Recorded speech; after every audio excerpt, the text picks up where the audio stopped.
Hello mga ka-travel. Ito ngayon magra-ride ako pa Tagaytay. Tuturo ko sa inyo kung saan ang dam pinakamabilis at saka hindi matraffic at walang masyadong mga sasakyan. Panoorin nyo to guys, baka sakaling makatulong sa inyo. Nandito ngayon ako sa Mimulino Road.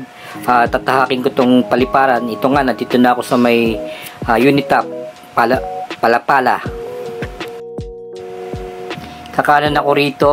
Diretso lang pero hindi na tayo abot ng Aguinaldo Highway. Mula rito kakaliwa naman tayo. Ito yung sinasabi kong alternate route para maiwasan yung mga traffic. Dito sa may bandang kaliwa ko, iyan yung Unitap. Dire-diretso lang tayo rito pero may encounter tayo rito mamaya, mga lubak-lubak. Kaya medyo konting ingat lalo na pag umuulan. Ayun, mapapansin nyo yung mga lubak-lubak na kalsada na rito.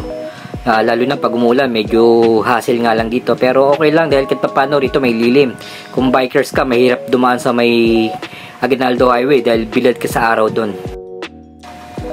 After nito mga rough road na to, okay na yung kalsada niyan, dire-diretso na. Dito lang talaga sa parting tong maputik at malubak.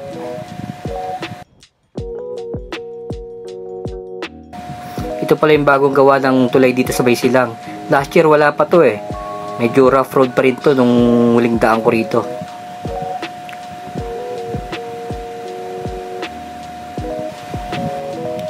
Ayun, pagkanan mo rito, proper lang silang yan sa may bayan. So, diretso lang tayo dyan guys.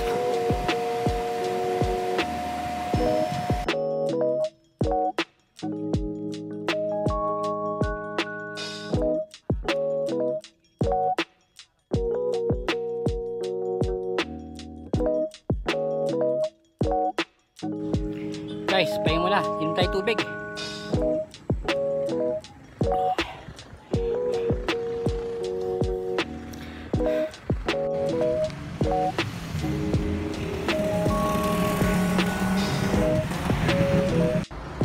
Camp Yayay. Camp Yayay. Ay, mga plantita. Marami rito guys, oh. Ito guys, puro plantita rito, oh, mga binibenta, mga orchids. Yan. Pwede kayong bumili dyan, mamili.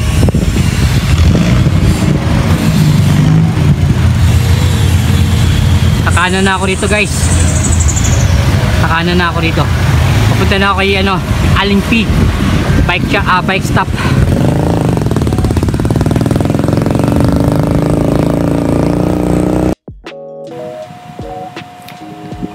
Ayun guys, nandito na kay Aling Pinas. Magpapahinga muna ako rito. Dito karami ng mga bikers dito talagang humihinto rito. Dito sila kumakain, nagpapahinga. Shoutout pala sa tatlong to, nakilala ko dito sa Silang.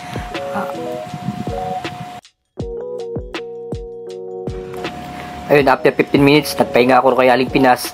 Diretso pa jack na uli guys.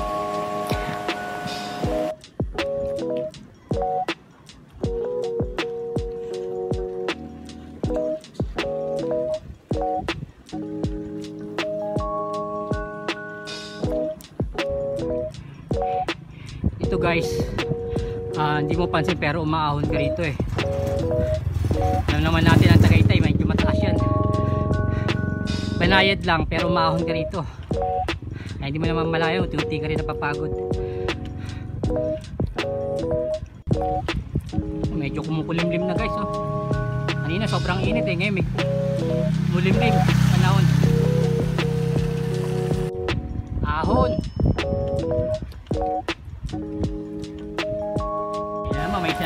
Dito sa parting to, sunod-sunod ng mga ahon dito. Banayad lang naman, kaya lang nakakaumay din dahil palay-palay ang ahon dito eh.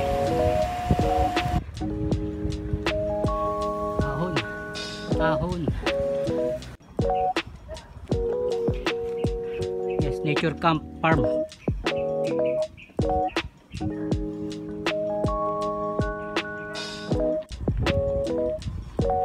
Ahon naman, pag-ipas ng konti.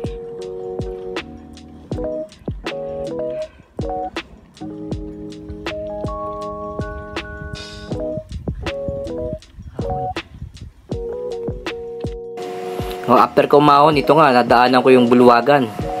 Isa rin nga to, bike stop, takainan. Wala na rin pala, ginigiba oh. Akala ko, dito sana ako kakain guys, kaya lang wala na pala. Sayang. Magandang place pa naman yan.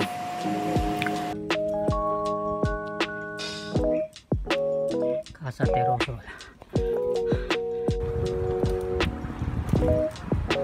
Casa de Alonso. Dito pala yung padyak ng bisikleta. Tutok na ron.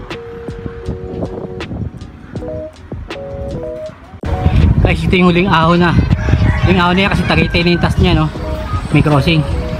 Tagaytay na yan. Ito sa mga oras na to, medyo nakakaramdam na rin ako ng gutom. Kaya naghahanap ako ng makakainan. May baon din pala akong dala guys, nasa bag ko.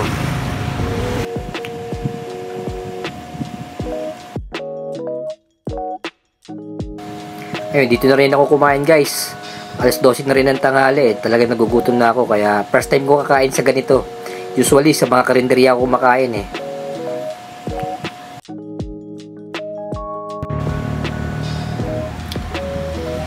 Approaching na rin yung rotonda ng Tagaytay. Malapit na ako sa taas. Pababa na rin ako ng Aguinaldo Highway. Diretso uwi na.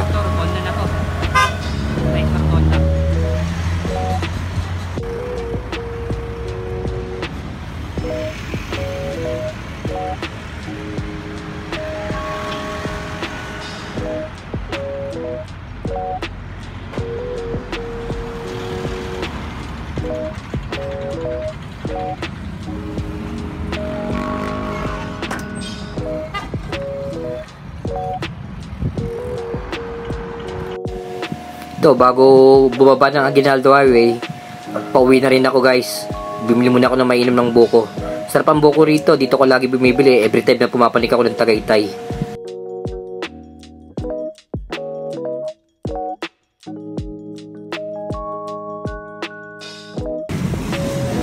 Ayun, hanggang dito na lang mga ka-travel. Salamat po sa panonood. Sana po nagustuhan nyo. Please like and share and palike na rin po ng page. Salamat!